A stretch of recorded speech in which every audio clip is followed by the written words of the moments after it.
But one of the conversations that we have is going to be a little more difficult and probably less palatable for many of us. And it's, if we do believe Chris is the brawn, he's the cleanup, so to speak. If that's what your theory is leading you to believe, then we need to figure out what he could have done. They're military.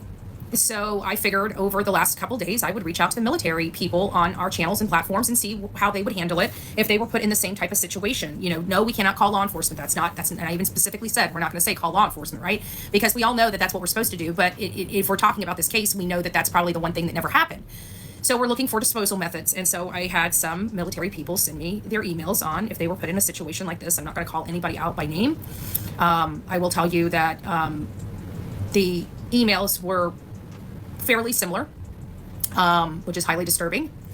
And it's basically nothing's left. That would be how the majority of my military people would handle something like this. If there was a situation, there would be, they would have the appetite, not that they want to, but they would have and are trained to have the appetite to handle situations. Okay. They are trained to unalive people. That is their whole purpose. A lot of people say so is law enforcement. Law enforcement are designed to maintain the peace. Big difference. Are they trained? Yes, they are, but they're trained differently.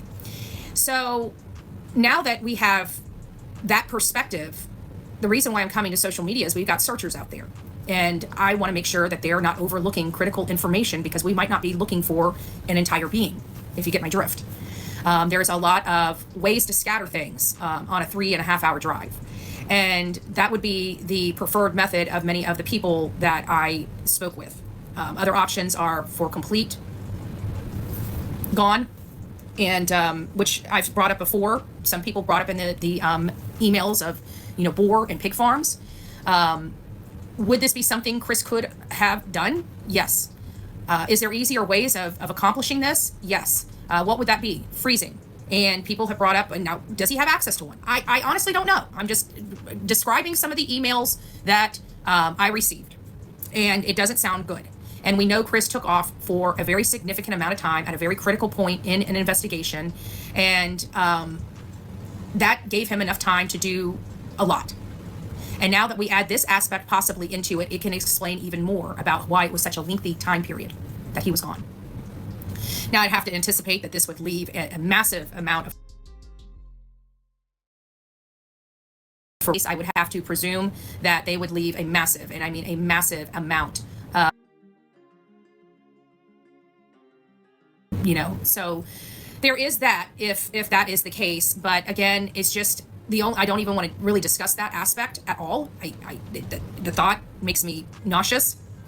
But we do have people out there searching, and I think it's important enough that while they're out there searching, that they look for smaller items and be very keen to the fact of smaller items. Maybe get more, look at, if you see something out there, see if there's, get knowledgeable about the human bone structure is what I'm getting at. I think that'll be helpful for the searchers out there. They need to be looking for other things besides just a box or a soft spot in the dirt. He had time, is all I'm saying. He had time. Let's see what we got going on here. Hey guys, by the way, it's nice to see you all here this morning. I know it's ridiculously early and most people aren't really up this. I have a lot of problems with Tennessee. I have a lot of problems, that they should be putting stuff in place to help their law enforcement do their job better. It shouldn't be about whether or not they bring the child home. It should be whether the evidence leads them to believe that these parents did something to this child. And I have to believe that they did. Katie should be behind bars right now. She had a child in her custody. He disappeared, and there's no proof this child walked out of the house. Clearly, she's lying to law enforcement. Clearly, she has lied to the FBI. Charges? What aspect are they doing? Again, they have these child custody things, just like with the Wells, low-hanging fruit that they have an ability to arrest people on a suspicion of abuse. There's enough in those reports to give them probable cause. Probable cause is the lowest thing on the totem pole, right? Just about anything that you can do, law enforcement has probable cause. Law enforcement right now has probable cause that there was abuse that was had by Sebastian Rogers at the hands of the Proudfoots. Yet the Proudfoots have not been charged with that, just like the Wells never got charged. Never got charged. So I don't have any hope for Tennessee. I don't have any hope because I've seen this, and it's not just one county. It's all the counties. It's all the counties that I have been with operate under the same crap.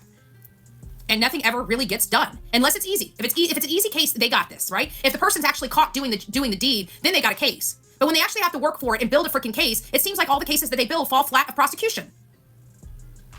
Just saying. I'm not making that up. I mean, we do have Holland Snap that's unsolved. We do have Layla Santinella that's unsolved. We do have Summer Wells that's unsolved. And we do have Sebastian Rogers that is unsolved. And those are the 4 that I personally have knowledge about. I'm sure there are many more that we don't have knowledge about or that didn't make it to social media.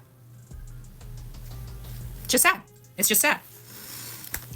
My lives are ran in the field from my YouTube account. Here on TikTok, you guys are going to get videos of the work that I'm doing out in the field. I'll prepare videos. If you guys haven't watched, I just prepared one of my first videos that I have done in a while. So get over there, get on my channel here on TikTok and watch that video, because I brought up some interesting details that I found out about Katie that I think everybody needs to know and you need to be aware of. I feel I'm going to leave it at that. We'll have more discussion on it when you guys have all saw that video. Please share that video around. It is important that people know, because I want people to recognize certain things that Katie's now driving, how her appearance is, and I want some information on where she's at, what she's doing, if she's, living her best life now that her autistic and medically needy son is no longer the ball and chain around her neck. I just want to hear more about her.